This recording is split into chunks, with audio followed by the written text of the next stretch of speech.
तर नमस्कार मंडळी. तर ना मी इथे भावाच्या मुलांसाठी आहे ना मिनी बिर्याणी आणि चिकन रस्सा बनवते.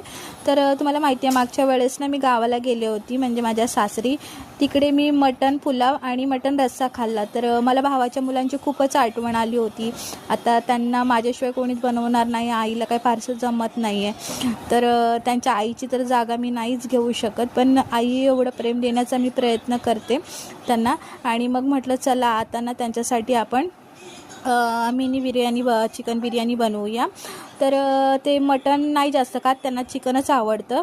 तर आता मी मिनी बिर्याणी का म्हणते ह्याला, तर आपण बिर्याणीची प्रोसेस ना खूप मोठी असते. भात वेगळा शिजवा, हे सगळं चिकन वेगळं शिजवा. तर हे मी सगळं ना एकत्रच शिजवते. काही याला चिकन पुलाव पण म्हणतात, पण आम्ही याला मिनी बिर्याणीच नाव दिले आणि बिर्याणी म्हणूनच मुलं खातात आणि त्यांना फार आवडते. आणि मस्त अशी आमची मिनी बिर्याणी झाली आणि आमच्या घरी मिनी बिर्याणीच बोलतात. तर चिकन रस्सा पण बनवला आहे. तर माझा नवीन चॅनल आहे, सबस्क्राईब करा.